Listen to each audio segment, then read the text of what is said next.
So the first thing I need you to do, I'm going to have you do it with your left arm, is bring your arm up and up as high as you can go. Great. And do you have any problems with that? Nope. Okay. So if he wasn't able to do that, what would we do? Lay him down. Yes. So let's go ahead and have you just lay down. Let's pretend you couldn't do it. Let's put your head down here. Sorry, I wasn't very explicit. Okay, so we're testing his left arm. So now what would we do? Exactly. So what I'd like you to do is go ahead and try to bring your arm up like you're making a snow angel all the way up to your head. Okay, come on down. Now, if he was able to do that, what would he at least get? 3. No? 2. He can't get a 3 because we said he could not do it against gravity. So the best he can get, he cannot get, yeah, he could get a 3 minus potentially if he really pushed me hard, but he can't get a 3 anymore. So we said he now can at least get a 2. That's the worst he can get. So now I'm going to put your arm here, and I'm going to push you down like this, and I want you to not let me, okay? So I'm going to push down. He's providing a lot of resistance. Go ahead and relax for me. So he would get a 3 minus. If he wasn't able to provide very much resistance, but he was able to take some, then it would be a 2 plus. Okay? Now what if, when I asked him to make that snow angel, come on up for me, he could only go to there? What does he get? 2 minus. He has to have full available range of motion to get a 2. So if he only has partial range, that would be a 2 minus. What if, when I had him here, and I asked him to abduct, he couldn't do anything at all? What do? I'm going to palpate the muscle. Okay, now what I want you to do is I'm going to have you do it again to give you just a little bit of resistance. Push out to me. Good, and relax. I'm able to palpate muscle contraction, so he would get a 1. Now the reason that I put my hand there is for patients who have that low of strength, it may be a motor control issue and they don't understand how to activate that muscle, that it's going to kick in if I give them a little bit of resistance. Okay, so give them something to push out. That's really not part of the test, it's just palpating up here. Okay, so let's have you go ahead and sit back up for me. I'm going to have you sit back on the edge where you were. Thanks. Okay, so now we're going back to what he actually did. When we had him do his abduction, he was able to do full range. Okay, so now for the general deltoid test, now MLTs are passive tests, MMTs are active tests. So you need to keep your hands off the person, which is hard to do for me apparently. So what I'd like you to do is go ahead and bend your elbow, and I'd like you to bring your arm till it's about to shoulder height. Yeah. Do you have any problems with that? Okay. So now what I'm going to do is I'm going to push down. So I'm going to stabilize with this hand. I'm going to push down. I want you to not let me. Okay? So I'm going to push.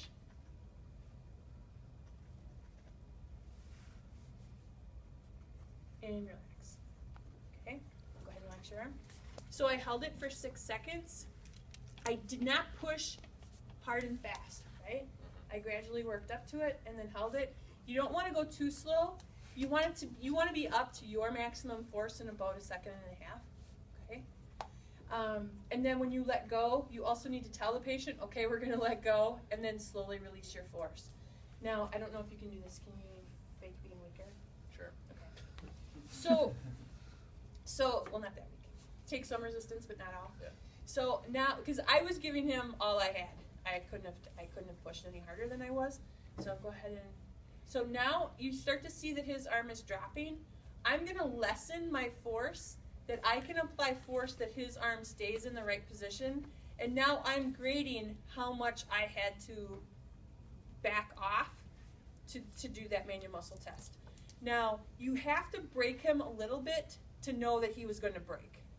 Because sometimes if they break a little bit, they're like, oh, heck no. And they start pushing up again. So you need to break them a little bit to know that you have hit their limit, but then you sustain that force. Because he's faking it for me, I could just slam him down, right? That's going to then be an eccentric contraction of that muscle, and eccentric contractions of the muscles are going to potentially create more damage to that muscle, and we don't want to do that. Okay? Go ahead and relax. Any questions about those procedures? For the practical, are you going to be like, for example, are you going to be like telling Adam, okay, don't do full range of motion? No. We will do that to you later. We will not do that on lab 1, on practical 1.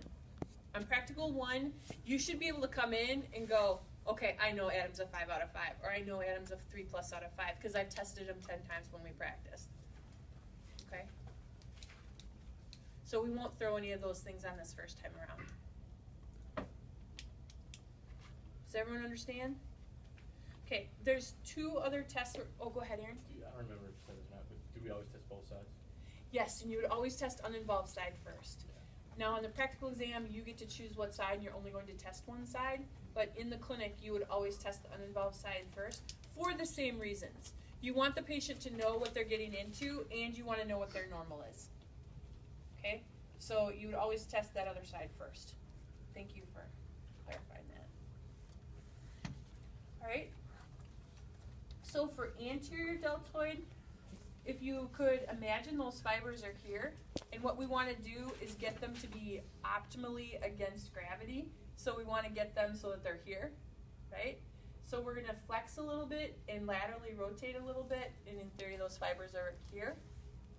Now what I'm going to do is change my hand position. Where I was here before, I'm going to move a little bit anteriorly, and I'm going to push. I'm still going to primarily resist abduction, but there's going to be a little bit of a flexion component too. I'm going to be pulling him out of that flexion component as well. Okay, so hold it there. And relax. Okay. Now we can also test the posterior fibers, and we're going to do the opposite. Not quite that much medial rotation. There you go. So hold it there. Now I'm going to come in from behind. Again, my angle is this way, but now I'm pushing like this. Okay, and relax. Go ahead and make sure. Okay, so here, here, and here are the 3. So let's go ahead and have you practice those 3 manual muscles. Bring your hand up. Sorry. I'm going to hold it here. I'm going to have you swing your arm up like that. Oh, you people with those tight shoulders. Okay? So he's showing me that he has full available range. Now I'm going to change my hand so I can palpate the muscles. I want you to hold it there and don't let me push it down.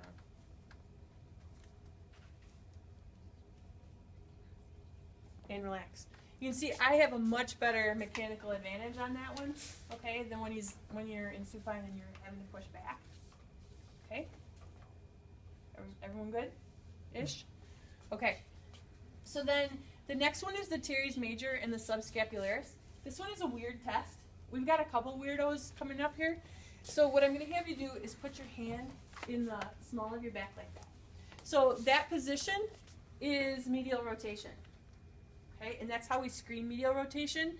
So the ability to get in the test position, this is one of the few times where that is sufficient for testing full available range of motion.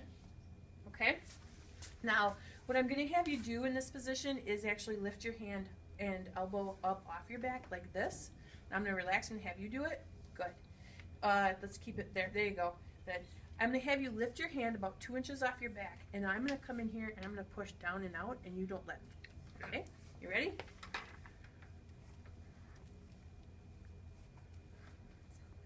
And relax. Okay?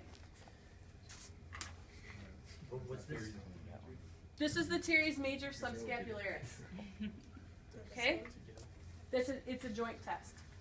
So we are getting into the test position. That is getting us our full medial rotation. So that's our test to know that they are a 3 or better. Then the patient has to lift their hand off, or his or her hand off the back, and then you push out into abduction and into relative flexion. He's starting to rotate. Let's go ahead and come up again. Maybe you're tired because I'm so strong. Right there. Come on back up for me one more time. What's the matter? What? Can you lift up one more time? Oh, that's what.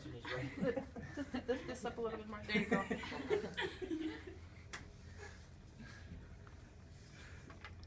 And relax. Good. Okay. Are we good? Okay. All right. I get to relax. You were asking something else. Clearly we were not. We were not communicating. Okay. Yes. Yep. Teres minor. The first first one that we did, where the person was going into lateral rotation, Yep. that was teres minor. Lateral rotator. Oh. What about What was the infraspinatus before? Infraspinatus was on. Oh, I'm backwards. Sorry. Teres minor is in supine, and infraspinatus is in prone. Okay. Sorry. So I wrote on the board because I was starting to get buggy. Okay. The reality is you're testing the lateral rotators as a group. This idea that we're able to isolate them is highly unlikely. So on like a practical, how are you here to say, how are we isolating that? You don't? Just be your What? prone versus Or- Right. lateral It's a rotators. fantasy by Florence Kendall, and Okay. she's nuts. That would be bad. So that's a great question. There is, I'm going to have you, so the lat is a medial rotator, right? So we're going to have the thumb down.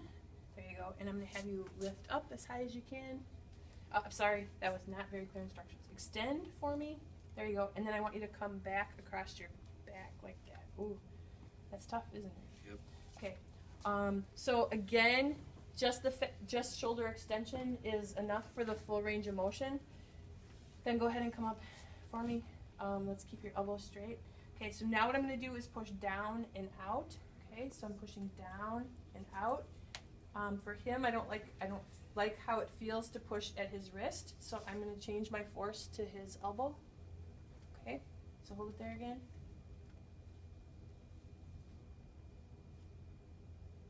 And relax. Okay, now hopefully you're noticing that for a lot of these, when I'm applying resistance, my legs are staggered. Okay, and whenever I can, I'm using my body to lean back.